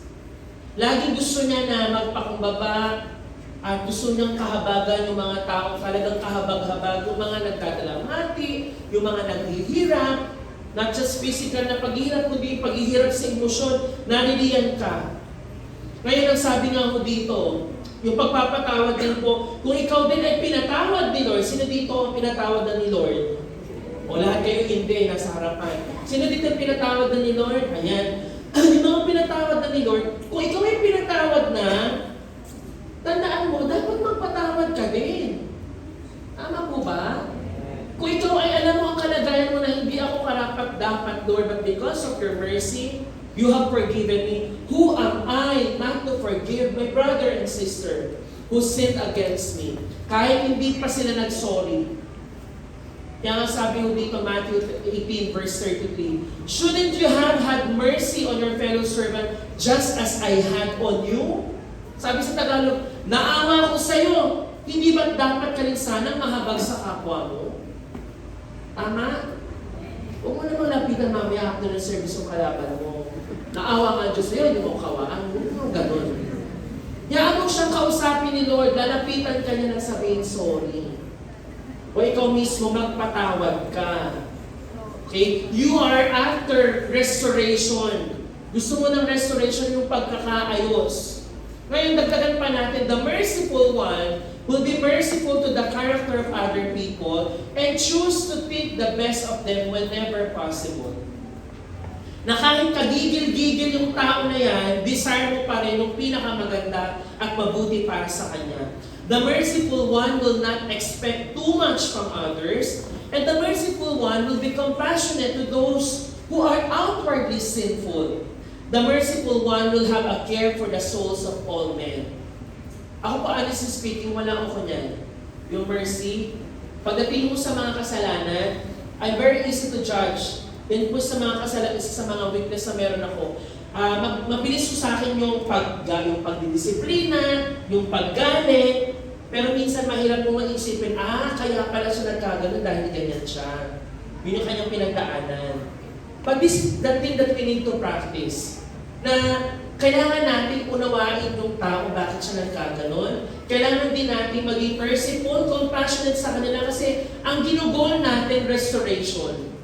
Ma-restore yung tao. Kaya nga di ba po sa mga leaders din, it's important na when you point out the mistakes of people, hindi mo lang sasabihin na ikaw, nagkasala ka ng ganyan. You're not after condemning them because of the sin na kanilang ginawa. But you're telling them na nagkasala ka kay Lord, mali yan, but let me help you to be restored in your relationship with the Lord. Hindi mo siya pababayaan dun sa status na, kasala ako, pinagalitan ako kay Joseph. Hindi tutulungan ka na doon sa process. Kaya sa susunod na magkasala ka, yung taong merciful sa'yo, sasabihin sa'yo niyan, ginagawa mo na naman ulit. Kaya magpapatuloy yun sa pagpapaalala kasi ang ginugol ng taong merciful, kaya siya nagkakaroon ng mercy kasi gusto niyang ibalik kay Lord. Gusto niyang ayusin ang relasyon niya kay Lord. Naintindihan po ba natin? Sa case mo ng mga nagkakasala natin kapatid, kaya nga sabi ng Matthew, for if you forgive other people when they sin against you, your heavenly Father will also forgive you. But if you do not forgive others their sins, your Father will not forgive your sins. Kasama ko yan sa Sermon on the Mountain in Matthew chapter 6. Yung the way we forgive each other. So kung ako naniniwala, ang tao kung pinatawad ni Lord, magpapatawad ka dapat. Sabi mo sa tabi mo, huwag kang bitter. Ang panayan lang yung bitter, huwag ikaw. Huwag kang magkaroon ng bitterness, huwag tayo magkaroon ng masamang loob. Alam ko po mga kapatid, pagpapatawad, it takes time. Hindi naman natin yung disregard o ini-invalidate na ang pagpapatawad, it takes time. Some of us can take years. Diba o, may mga time din na parang ilang taon pa bago mo mapatawad yung tatay mo o yung nanay mo o yung kaibigan mo nagkasala sa'yo. Pero ang tinitinan kasi ni Lord, guys, yung desire mo na magpatawad, pero ngayon hindi pa talaga ako ready. Hindi ka naman pagagalitan nila na, talaga magpatawad. Hindi naman gano'n. Naiintindihan ni Lord yung process, but allow the Lord, through His strength, not by your own strength, kasi pa sa sarili nating lakas, mahirap talaga yun. Pero kung pag i-aalaw natin si Lord na, Lord, you let your Holy Spirit guide me, Panginoon, sa pamagitan ng lakas mo, tulungan mo akong mapatawad itong kaibigan ko na to. Tulungan mo akong mapatawad yung tatay ko na 10 years ago ko pang galit ako sa kanya. You ask the Lord, and God sees that heart. Yung desire na yun, and God will help you overcome that unforgiving spirit. And pang-anim, blessed are the pure in heart, for they will see God. Pinagpala ang mga may malinis na puso, sapagkat makikita nila ang Diyos. I think being pure in heart po, hindi na mo bago sa atin yan. Pero ang Diyos po, pinagpapala yung mga taong may dalisay na puso. Sabi ko dito, men have always desired to see God. Even Philip, sabi ni Philip, Lord, show us the Father, and it is sufficient for us. And ngayon sabi po, control the heart and you control the man. So God, who knows the heart, made no distinction between us and them, purifying their hearts by faith. Ibig sabihin ko nito, ang Panginoon, siya lang ang nakakakita ng ating puso. Ang tao mo, hindi niya makikita yung kaloob-looban ng puso namin. But God sees our hearts. Kahit na tayo magpanggap na okay tayo sa harapan ng tao, but the Lord sees our hearts. At yun po ang mas nagmamatter, ang puso. Hindi ho yung puso na lagi magaling magsalita, pero yung puso na nakikita ng Panginoon. Hindi rin po yung action na mukhang okay sa panlabas na action, kundi ang puso lamang na nakikita po ng Diyos ang pinakamahalaga. Kaya nga sabi ho dito, how does one gain a pure heart? Nasisimula ho to when God gives us a new heart. Kaya nga sabi ho sa Psalms, create in me a pure heart, O God. Gusto mo talaga ng bago na puso. Ayaw mo ng binan-aidan lang na puso or tinagpi-tagpi lang. Kundi you want that old heart to be broken and allow the Lord to create in you a pure heart so that you can see God. Kaya sabi mo dito, it continues through the spiritual growth as we fellow Christ. Walking in the light, meaning learning to live by the Word of God. It will change the way we think so that our hearts will grow more and more pure. But as the light of the Word reveals impurities, we must deal with them and change. Kaya mga kabataan, mahalaga na may alam ka sa salita ng Diyos. Yung salita ng Diyos, it acts as a mirror for our souls, for our hearts. And yung salita ng Diyos, the more nakikita mo yung sarili mo, na lumalapit ka sa mirror, or let's say sa liwanag na lang, the Lord being the light. As you go closer to the light, mas nakikita mo yung mga impurities mo. Diba o? Pag sa dilim, hindi kita na may pimple ka sa noo. Pero habang lumalapit ka sa liwanag, ay, ang laki na pala, paputok na yan. Nakita mo eh. Kaya habang lumalapit ka sa salita ng Diyos, sa Panginoon mismo, nire-reveal sa'yo niya na anak, dyan ka mahina. Na anak, yan yung iyong impurity, dapat mo yung baguhin. Kaya kung yan ang nire-reveal sa'yo ng Diyos, ask the Lord, Lord, give grace to me, na ito Lord ay mabago ko Panginoon, so that I can change. At yung pagbabago ng puso, guys, hindi gawain natin, hindi gawain ng kapwa, kundi gawain ng Diyos. It's the work of the Holy Spirit, yung pagbabago ng tao. Kaya huwag kayo magtataka din kung yung mga kaibigan nyo hindi pa rin nagbabago kasi hindi mo naman yan gawain.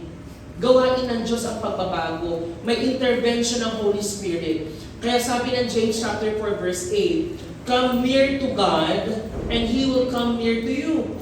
Wash your hands, you sinners, and purify your hearts, you double-minded. Sabi ho, yung mga tao ho na hindi nagpapalinis ng puso, diba ho, pag sinabing malinis ang puso, walang ibang nilalaman kundi ang Diyos. At mga bagay na gustong magpasaya sa Panginoon. For our last part, second to the last, I think. Sabi sa verse 7, blessed are the peacemakers, for they will be called children of God. Pinagpala ang mga gumagawa ng paraan para sa kapayapaan sapagkat sila'y ituturing na mga anak ng Diyos. Ngayon, sabi mo dito, pinagpala po yung mga nagiging susi sa kapayapaan. Alam niyo po sa mundo natin, may maraming nag-aaway. Diba? Dito na lang ang halimbawa sa center. Pag may nag-away, ikaw ba ay nasa gitna para magkasundo o nandun ka sa panig ng isa para paapuyin yung away? Di ba may ganun tayo? Kahit sa mga kabataan, nagkakampi sa ganito, kakampi sa ganyan, even sa mga magulang din, sa mga nanay. Kakampi ka nanay ganito, aawayin si ganyan. Pero yung taong pinagpapala ni Lord, pumapagitna. At yung pagkakaroon mo ng gitna, yung pagitna mo doon bilang tagapamagitan sa kapayapaan, mahirap siya. Napansin niyo yung mga balita minsan, umawat lang naman siya pa'y napuruhan. Kasi mahirap yun eh. Pasanin yun eh. Pasanin mo sa isang tao, pasanin mo sa kabila. Mahirap na gawain. Kakausapin mo isang tao, pag kinausap mo, hindi mo sasabihin na, oo nga, alam mo Winsel, sabi nga ni Camille sa'yo, wala ka daw kwentang operator. Hindi daw ikaw hindi ganun, kundi gagawa ka ng paraan. Winsel, nakausap ko nga si ganito. Alam mo, may punto din siya eh, pero alam mo, feel ko hindi lang talaga kayo nagkaunawaan. Alam mo, pwede mo yung mapag-usapan eh, gusto mo samahan kita. Ganon. Hindi yung alam mo, yun nga, sabi. Tapos pag pumunta ka naman sabi na, ay ito sabi ni Winsel, ikaw daw ang tamad-tamad mo din daw kasi. Kaya hindi ka na talaga bet. So ikaw pa ulit-ulit ka, wala kang nagawang pagkapayapaan. Kundi ikaw ngayon, papanig ka doon sa gitna.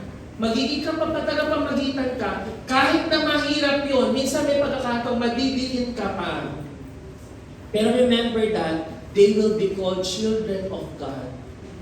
Di ba ho? Napakaganda ho niyan. And bukod din po sa pagiging tagapamagitan ng dalawang tao nag-aaway, desire din kasi ni Lord na ikaw maging tagapamagitan ka para sa pakikipagkasundo ng isang taong hindi pa mananampalataya sa Diyos na dati niyang kaaway.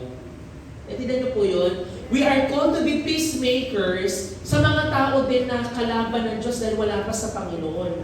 Kaya sabi dito, God is the God of peace. And yung whole plan niya is redemption, to provide peace with God for those who were formerly alienated from God, and ultimately bring peace to the whole world. So ang nais ng Panginoon, tayo din maging susi o instrumento para isang hindi pa mananampalataya will be at peace with God. Ngayon, ano pong application yan? Ikaw ba na isang mananampalataya? Nililid mo ang iyong kapatid sa lalong ikalalapit niya at ikapapayakan niya sa Diyos? O ikaw yung tinatawag natin bad influence ka? Bad influence ka kasi nilalayo mo sa Diyos yung kapatid mo. Imbis na ilapit mo pa siya, ipagkasundo mo kay Lord more, nag-aano ka, nagbibigay ka ng bagay para sa ikalalayo niya. At ikadidistract niya sa kanyang relasyon kay Lord. Ngayon sabi pa ho dito, the reward of peacemakers is that they are recognized as true children of God. Bakit? Kasi they share His passion for peace and reconciliation. Yung pag-break down ng walls between people. Taga-create ka ng tulay, you are not creator of walls. Nag-break ka ng walls, you create bridges between two people para sa pagkakasundo. You also make way for people to be at peace with God nung sila hindi pa nasa Diyos. Nasusundan po ba natin?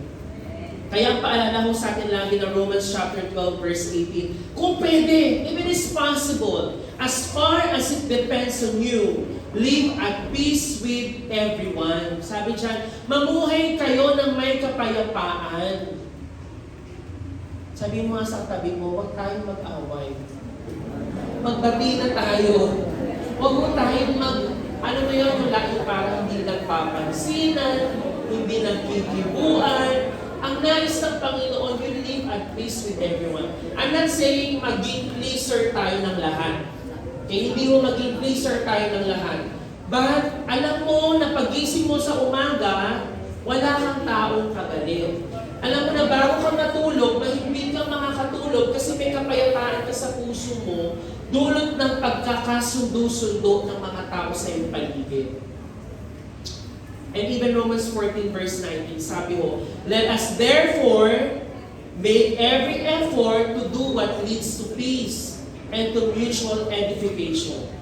Gumawa daw tayo ng ating buong lakas na para magkasundo ang mga tao. And last one, in verse 10, in number 8, blessed are those who are persecuted because of righteousness, for theirs is the kingdom of heaven. Pinagpala ang mga inuusig ng dahil sa kanilang pagsunod sa kalooban ng Diyos, sapagkat kabilang sila sa kaharian ng Diyos. Alam niyo po, pag tinignan mo natin among the Beatitudes, itong blessed, this part is a bit, kumbaga, imagine niyo po yung setting ha, si Jesus is just beginning to teach yung mga tao, including the new disciples. And bigla nang sasabihin, mape-persecute kayo sa akin dahil sa pagsunod nyo sa akin. Doon pa lamang guys, magkakaroon na ng testing ng true discipleship. Sino dito ang aatras pag sinabing, pag sumunod ka kay Lord, daranas ka ng paghihirap. Pag sumunod ka kay Lord, daranas ka ng mga pag-persecute sa'yo. Pero ang tanong, magpapatuloy ka ba? Kasi yung totoong blessed are those who continue despite ng kanilang persecution. Sa kabila ng kanilang mga hirap na natatanggap, mga pagtutuligsa, pag-uusig na kanilang natatanggap, ay nagpapatuloy sa katwiran. Yun po yung mga taong pinagpala. And we can remember those disciples na nag-persecute in the Bible. There are a lot of them. Yung tinatawag natin mga naging martir. Kaya minsan po mga kapatid, kung tayo man yung naglilingkod kay Lord, hindi ko naman sinabi ikumpara natin ang ating sarili sa kanila. Pero siguro kung pagbabasihan natin yung Yung puso ng mga alagad ng Panginoong Jesus, even the saints of the early church, kung paano silang nanatiling matatag sa panampalataya despite the persecution, kulang pa yung ating pag-ibig kay Lord. Wala pa naman tayo sa punto na binubugahan tayo ng apoy dahil sa pag-attend sa church. Wala pa tayo sa punto na binabaril sa ulo kasi nagbukas ka ng Bible mo. O di kaya pinasabugan ng bomba ang isang iglesia sa Clavel dahil nag-worship revival sila. Wala pa tayo sa ganun. Wala pa. Nasa malaya pa tayong lugar kung tutuusin kumpara sa mga taong talagang nakakaranas ng persecution dahil sa pagtayo nila sa panampalataya. And remember this guys, na yung mga tao na yun, sabi mo dito, in this fallen world, when people try to promote peace, may mga tao talaga na they will find opposition. And that is okay. Normal po yun. Normal sa isang tao na pag ikaw ay naging Christian, kakakibat doon ay mga persecution at paghihirap. Pero tandaan mo natin, kung tayo po'y nabuhay para kay Kristo, Philippians 1:21, to live is Christ and to die is gain. Ang mabuhay kay Kristo, mamatay ay pakinabang. Na ang Panginoon, hindi niya hahayaan na mawalan ng saysay ang kamatayan mo dahil sa inyong pagsunod sa Kanya. But ang sabi doon, great is your reward in heaven. Kaya sabi mo dito, if you suffer, it should not be as a murderer or thief or any other kind of criminal. Kung nagsasuffer ka ngayon dahil sa kasalanan mo, deserve mo yan. Sabi nga, kung dahil ikaw ay nagkakasala paulit-ulit, deserve mo. Pero sabi dyan, huwag ka sana mag-suffer dahil doon. However, if you suffer as a Christian, do not be ashamed, but praise God that you bear that name. Amen po ba? Kung ikaw ay naghihirap ngayon dahil ikaw ay isang Kristiyano at dahil ikaw ay sumusunod kay Lord, praise the Lord dahil ikaw ay kinalulugdan ng Panginoon sa iyong pagpapatuloy sa panampalataya. And one of the Bible characters na maisip po natin dyan is Job, the very common one. Despite of the persecution ng mga tao sa paligid niya din, dahil sa mga nangyaring mga pagsubok, kawalan sa buhay niya, sinabihan na tinag na siya na makasalanan ka kasi. Pero si Job, hindi mo nanatili, hindi mo siya natinag doon. Kundi nanatili po siyang matatag sa panampalataya niya kay Lord. Nag-refuse siya na i-curse si Lord, na maintain niya yung integrity niya and faithfulness kay Lord. And we see what happened to the end of the story. Job's faithfulness was rewarded. Hindi lamang to material wealth or comfort, but a deeper understanding. Yung malalim niya nakaunawaan ngayon na si Lord ay sovereign above everything here on earth. Alam niyo yung naunawaan niya na nawalan ako ng bagay. Nawalan ako ng pamilya. Pero ang na-realize ko sa pagsubok na to, sa persecution na natanggap ko, na ang Panginoon, He is in control of everything.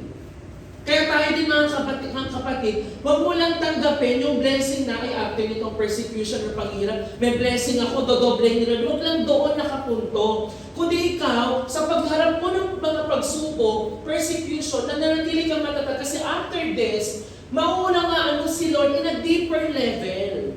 Naintindihan po natin? Mas nagiging malalim ngayon, si Lord, hindi ganyan siyang Lord lang. Mas malalim ngayon ang pag-unawa ko na si Lord. He is sovereign above anything else. At meron siya ngayon pagre-renew, hindi lamang materially, but spiritual renewing na naranasan ko ni Job. Kaya sabi ngayon, verse 11 and 12, pinagpala ang mga nilalait at inuusig ng mga tao at pinaparatangan ng lahat ng uri ng kasamaan na pawang kasinungalingan ng dahil sa akin. And verse 12, sabi sa verse 12, magsaya kayo at magalak sapagkat malaki ang iyong gantimpala sa langit. Allahan ninyong inusig din ang mga propeta na nauna sa inyo. So remember po ang nangyari ho sa mga naunang propeta ho, na ganun din naman ang kanilang dinanas. Ganun din yung kanilang paghihirap na natanggap. But it's all because of their obedience to the Lord.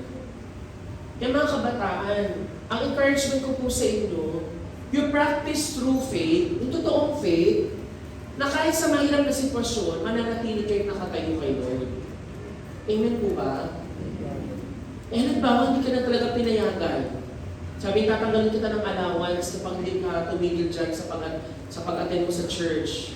Titigil ka ba? O sasabihin mo, okay lang ma, kahit tanggalin mo ako ng allowance, maglalakad ako papuntang school. Diba, how many of you will practice that? Na, sige po, magpupuhit na lang po ako mamayang gabi. Ano iba nakakalungkot, sasabihin ko yan po atin ng service kasi ano po gagawa ko ng mga output.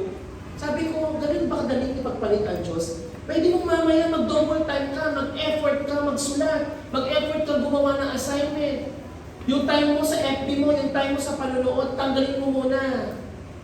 Para ipakita mo talaga na, Lord, mahirapan man ako dito, Lord, pero uunahin kita, Panginoon. Doon tayo sa practical, mga kabataan. Kasi kahit mga tao naglilingkod na sa Diyos, mabilis mag-excuse kay Lord. Pero sa ibang gawain, hindi nag-excuse yan. Hindi nila kayang isang tabi. Pero pag sa Panginoon, sabi ko minsan, bakit kay Lord? Ang bilis natin itakwil. Bakit pag para kay Lord, ang bilis makahanap ng excuse? Pero sa ibang bagay, mabilis lang mag-yes. Mabilis i-push. Diba minsan nga randomly, kahit magkayaan kayo, kahit hating gabi ng kaibigan mo, sabi, tara, kape tayo, kahit pagod ka, pupush mo pa rin eh. Kasi you like the fellowship. Pero pag kay Lord, onting kapaguran lang, hindi natin nagagawa. Kaya sabi ko dito po, for our conclusion, Jesus teaches that genuine happiness and fulfillment come not from worldly success or comfort, but from qualities of the heart and spirit. True blessedness is found in humility, mourning over sin, meekness, hungering and thirsting for righteousness, showing mercy, having a pure heart, seeking peace, and enduring persecution for righteousness' sake. And itong mga qualities na to reflect a deep reliance on God, a commitment to righteousness, and a compassionate attitude towards others. Ultimately, the Beatitudes reveal that true blessedness is found in living in alignment with God's kingdom values, which prioritize spiritual growth and the well-being of others over material wealth or worldly acclaim. Kaya ngayon po, sa umaga po ito, nawa sa pagsisimula mo natin ang topic po ng true blessedness, we will realize that I am truly blessed, not because of the material things na meron ako, kundi kung anong ginawa ng Diyos para sa atin. Tayo po lahat ay manalangin. Aming Ama, maraming salamat po sa umagang binigay mo sa amin. Lord, we thank you for your message this morning, Lord. Panginoon, sa pagsisimula ng buwan po ng May, Lord, patuloy mo kaming paalahanan what true blessedness is about. Panginoon, patuloy mo ipaalala sa amin kung ano ang tunay na pagpapala.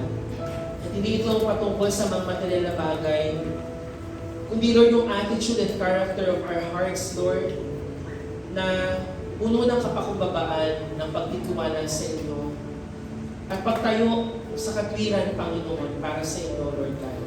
Panginoon, we pray na bigyan nyo kami ng kalakasan sa pag-practice namin ng mga bagay na ito. Lord, sa aming pagkakaloob ng aming mga offering, kayo po, O Diyos, ang patuloy namin maitaas sa patuloy, Lord God, pinag-aalayan higit sa aming mga material na bagay, kundi yung mismong buhay po namin. Maraming salamat po. Ito po ang aming panalangin sa pangalan ni Jesus. Amen. Let's have our offering time.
Your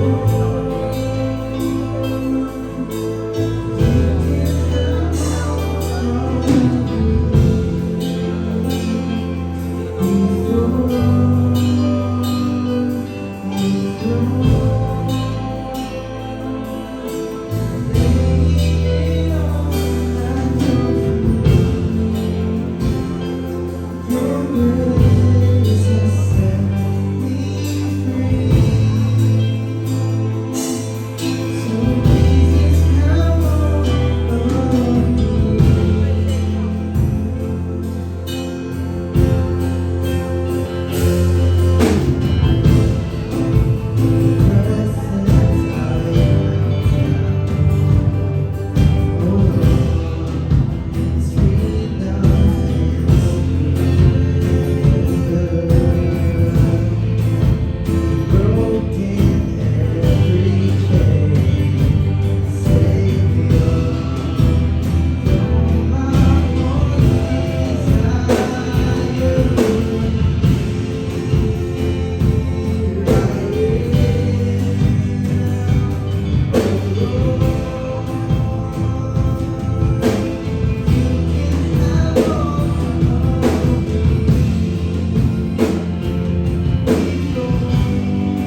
ay patuloy pa rin po every Tuesday to Friday. So iniimbitahan po namin kayo patuloy mga kabataan. Especially po kapag may time po na wala po kayong face-to-face class. So we invite you po to join our dawn watches po every Tuesday to Friday. And this coming Saturday po wala po tayong light bearers pero may revival pa rin po tayo worship night every Friday. And our next light bearer po is sa susunod pa po na Sabado. And yung ating po mga 99 na ating love ay maiwan po after itong service. Sige po tayo po manalangin. Aming Ama, maraming salamat Panginoon sa umaga pong binigay mo. Lord, we pray, O God, na lahat po ng aming napakinggan ngayong umaga, may those words, Lord, are words na galing po sa inyo, Panginoon. At tanggapin po namin, Lord, sa aming puso. And meron kami desire, Lord, na magpatulong sa inyo for application sa aming pong mismong buhay. Panginoon, alam po namin na many times mahirap kaming sumunod, lalo-lalo na, Lord, kung kami po ay nasa totoong sitwasyon na kami ay nasa sanlibutan kasama ng aming mga kaibigan, katrabaho, mga kapitbahay. There are times, Lord, na mahirap po, Panginoon, tumayo sa aming panampalataya. But Lord, we ask for your grace, Panginoon, at kalakasan na nagagaling sa inyo, na kami ay patuloy kong paalalahanan, Lord, kung ano ang true blessedness, na hindi ito nagmumula sa mga bagay na meron kami, kundi, Lord, sa aming pong mga puso, sa aming mga ugali, at sa character, Lord, na unang mong pinakita sa amin, Panginoong Jesus. Lord, we pray na sa tulong po ninyo at Banal na Espiritu Santo, magkaroon ng tunay na pagbabago sa aming buhay, sa aming puso, Panginoon. Tulungan mo po kami na magpakumbaba. Tulungan mo po kami na humanap, mag-desire ng mga bagay para sa iyong kaharian. For righteousness, Lord. Tulungan niyo po kami na tumayo sa katotohanan, Panginoon, despite of any persecution, Lord, any trouble, any trials, Lord, na pwede dumaan sa amin. Tulungan mo kami na magtiwala lamang sa inyo at sa inyong pong kakayahan. Panginoon, we pray, Lord God, na magkaroon ng kapangyarihan ng inyong mga salita sa bawat isa. Lalo-lalo na, Lord, sa paglabas namin sa lugar na ito. Panginoon, we thank you for another week, O God, na sinimulan mo. Salamat, Panginoon, sa mga susunod na linggo, Panginoon. Alam po namin, kayo ang may plano na. Lord, we pray na bigyan mo ng kalakasan ang bawat isa, ang mga kabataan po namin sa pag-aaral po nila. Panginoon, sa mga workers po namin, Panginoon, sa mga naghahanap buhay, aming Ama, sa mga pumapasok sa trabaho. Ingatan niyo po sila at patuloy, Lord, bigyan po ng kalakasan, yung kasilahan sa pagtatrabaho. Panginoon, kung meron mang nadi-discourage, Lord God, sa bawat isa na narito, Panginoon, Lord, I pray for encouragement. Bigyan niyo sila ng energy na magpatuloy sa mga nawawalan ng gana, Panginoon, sa mga nawawalan ng purpose sa buhay. Ipakita mo, Lord, yung purpose po nila na meron po kayo para po sa kanilang Panginoon. Lord, gamitin mo ang bawat isa, Lord, para sa aming kapwa at para, Panginoon, sa inyong pong kalawalhatian. Lord, I pray, Panginoon, sa mga kapatid mo namin na may mga sakit at karamdaman. Lord, you know them by name, Panginoon. Alam mo po yung kalagayan nila physically.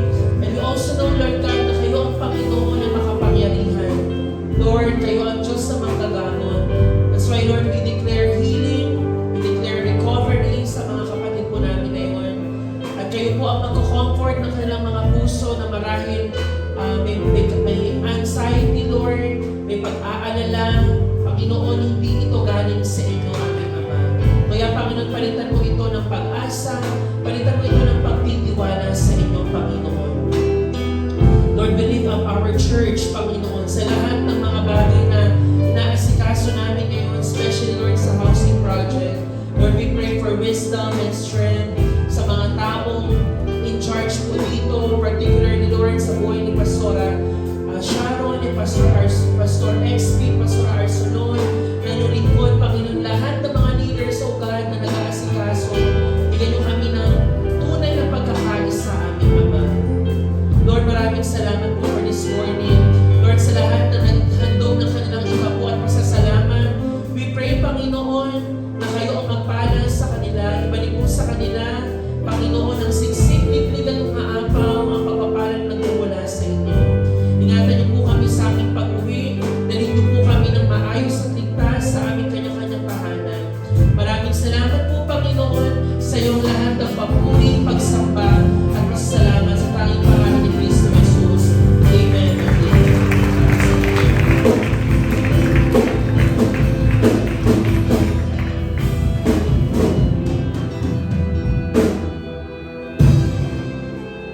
Yung ating po mga parents po, pwede na po silang mauna. Yung mga high school po, please remain in your seat.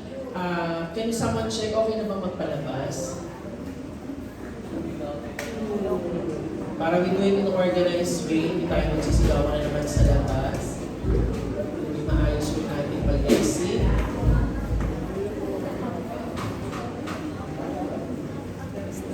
Sige po.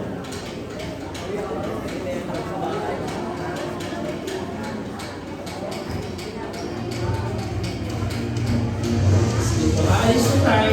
Unahin po kayo mga kabataan, aling mga nasa grade para alam po natin kung kailan kayo lalabas at hindi kayo magtatambay sa labas po.